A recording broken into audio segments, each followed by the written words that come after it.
ইনকিলাব জিন্দাবাদ এই শব্দ নিয়ে এখন একটা গভীর পলিটিক্স চলতেছে, যেখানে প্রগতিশীল এবং দেশের টপ মিডিয়া দৈনিক পন্দের আলো আর দিল্লি স্টার তারা এটার সাথে সংযুক্ত হয়েছে। সাথে সাথে বিএনপিও এই শব্দের রাজনীতি শুরু কইরা দিছে। পন্দের আলো আর দিল্লি স্টার এটাকে ইসলামী জঙ্গি তত্ত্বের সাথে ওয়ার অফ টেরর নীতির সাথে মিলাইয়া দিতে চাইতেছে, ডিপ্রেস স্টেটের সাথে মিলাইয়া এটাকে অন্য দিক দিয়া নেগেটিভ দিতে চাইতেছে। সো সবার সতর্ক হইতে হবে, এটা একটা ইঙ্গিত। টুকু সাহেব এটা এমনি এমনি কয় নাই, টুকু সাহেবের কওয়ার পেছনে বহুত কারণ আছে। তো অনেক কিছু দেখতে পাইতাছি, জনগণ, বিপ্লবী জনতা সবার সোচ্চার হওয়া লাগবে।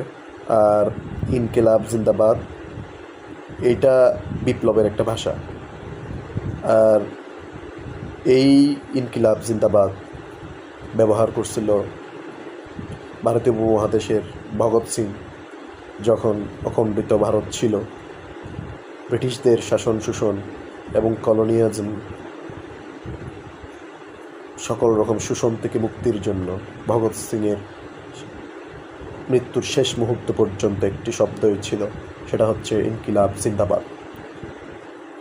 তো এই ইনকিলাব জিন্দাবাদ ধর্ম, বর্ণ সব কিছুর ঊর্ধ্বে, এটা হচ্ছে বিপ্লবের একটা ভাষা। সেখান থেকে ইনকিলাব জিন্দাবাদের সূত্রপাত, যদিও এর আগে ইতিহাস রয়েছে, তবে ইনকিলাব জিন্দাবাদ প্রবল আকার ধারণ করে ভগৎ সিংয়ের মুখের ভাষাতে, যার মধ্য দিয়ে ব্রিটিশদের প্রায় 200 বছরের শাসন শোষণকে বিদায়ের সূত্রপাত শুরু হয়।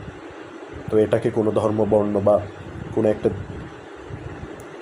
কনস্পিরেসির সাথে যুক্ত করতে গেলে যারাই করতে যাবে তারাই শেষ হয়ে যাবে। কারণ এখন বাংলাদেশের জনগণ আর সেকালের মতো নেই, তারা জানে তাদের নিজেদের অধিকার কীভাবে ছিনিয়ে নিতে হয়।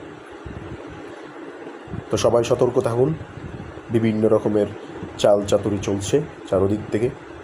একমাত্র আমরা যদি সতর্ক থাকি তাহলে সকল রকমের সমস্যাকে ইনশাআল্লাহ প্রতিহত করতে পারব। সবার প্রতি শ্রদ্ধা, সকল সংগ্রামী জনতার প্রতি শ্রদ্ধা এবং ভালোবাসা জানিয়ে সংগ্রামকে সফল করার আহ্বান জানিয়ে শেষ করছি। ইনকিলাব জিন্দাবাদ।